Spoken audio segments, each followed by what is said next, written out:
കാഫിർ സ്ക്രീൻഷോട്ട് കേസിൽ എസ്ഐടിക്ക് മുൻപാകെ ഹാജരായി ഡിവൈഎഫ്ഐ നേതാവ് റിബേഷ് രാമകൃഷ്ണൻ. കഴിഞ്ഞ ദിവസമാണ് റിബേഷിനെ കേസിൽ പ്രതി ചേർത്തത്. കോടതി റിബേഷിന് മുൻകൂർ ജാമ്യം അനുവദിച്ചിരുന്നു. അഭിജിത്ത് മുഴക്കുന്ന വിവരങ്ങളുമായി ചേരുകയാണ്. അഭിജിത്ത്, എപ്പോഴാണ് അന്വേഷണ സംഘത്തിന് മുന്നിൽ റിബേഷ് എത്തിയത്?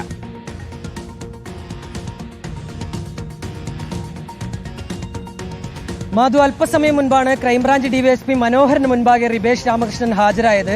റിബേഷ് രാമകൃഷ്ണനെ കേസിൽ രണ്ടാം പ്രതിയാക്കി ഇന്നലെ SIT കോടതിയിൽ റിപ്പോർട്ട് നൽകുകയും ചെയ്തിരുന്നു. പിന്നാലെ ഇയാളെ പ്രതിയാക്കി, അതായത് രണ്ടാം പ്രതിയാക്കിയാണ് ഇയാൾക്കെതിരെ റിപ്പോർട്ട് നൽകിയിട്ടുണ്ടായിരുന്നത്.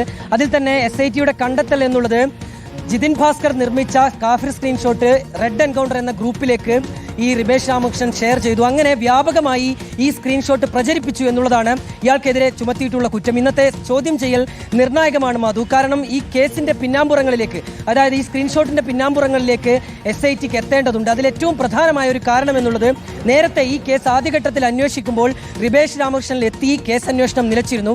പിന്നീടാണ് SIT കേസ് ഏറ്റെടുക്കുന്നതും അങ്ങനെ ജിതിൻ ഭാസ്കർ ഉൾപ്പെടെയുള്ളവരുടെ അറസ്റ്റിലേക്ക് കടക്കുകയും ചെയ്തത്. അതിൽ രണ്ടുപേരുടെ അറസ്റ്റാണ് നിലവിൽ രേഖപ്പെടുത്തിയിട്ടുള്ളത്. അതിലൊന്ന് ജിതിൻ ഭാസ്കർ, മറ്റൊന്ന് അമൽ. രണ്ടുപേരും ഡിവൈഎഫ്ഐ നേതാക്കളാണ്. അതിൽ തന്നെ റിബേഷ് രാമകൃഷ്ണനെ പലതവണയാണ് SIT ചോദ്യം ചെയ്തതും അതിനൊടുവിൽ ഇയാളുടെ അറസ്റ്റ് രേഖപ്പെടുത്തുകയും ചെയ്തിട്ടുള്ളത്. ഈ കേസിൽ പ്രതി ചേർക്കപ്പെടാനുള്ള സാധ്യത മുൻകൂട്ടി കണ്ടുകൊണ്ട് നേരത്തെ തന്നെ റിബേഷ് രാമകൃഷ്ണൻ ജില്ലാ സെഷൻസ് കോടതിയിൽ മുൻകൂർ ജാമ്യാപേക്ഷയുമായി എത്തിയിരുന്നു. അങ്ങനെ കോടതി അയാൾക്ക് മുൻകൂർ ജാമ്യം അനുവദിക്കുകയും ചെയ്തിട്ടുണ്ട്. അതിനാൽ തന്നെ ഇന്നത്തെ സാഹചര്യത്തിൽ അയാളുടെ ചോദ്യം ചെയ്യലിന് ശേഷം ഒരു പക്ഷേ അറസ്റ്റ് രേഖപ്പെടുത്താനുള്ളൊരു സാധ്യത നിലനിൽക്കുന്നുണ്ട്. അങ്ങനെയാണെങ്കിൽ തന്നെ ഇയാളെ അറസ്റ്റ് ചെയ്ത് അയാളുടെ അറസ്റ്റ് രേഖപ്പെടുത്തി അയാളെ വിടാനുള്ള സാധ്യതയാണ് നിലവിൽ മുൻപിൽ കാണുകയും ചെയ്യുന്നത്. ഏതായാലും ഞാൻ നേരത്തെ സൂചിപ്പിച്ചതുപോലെയാണ് മാധു, ഈ കേസിൽ ഏറ്റവും പ്രധാനം കാഫിർ സ്ക്രീൻഷോട്ടുമായി ബന്ധപ്പെട്ട് കൂടുതൽ കാര്യങ്ങളിലേക്ക് SITക്ക് എത്തുക എന്നുള്ളതാണ്. ഈ സ്ക്രീൻഷോട്ട് നിർമ്മിച്ചത് ജിതിൻ ഭാസ്കർ ആണ് എന്ന് കണ്ടെത്തുമ്പോഴും കൂടുതൽ പേരുടെ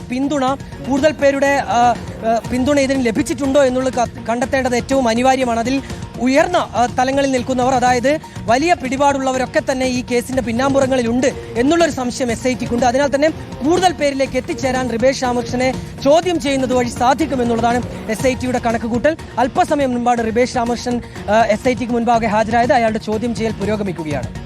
അഭിജിത്ത് മുഴക്കുന്നാണ് വിവരങ്ങൾ നൽകിയത്.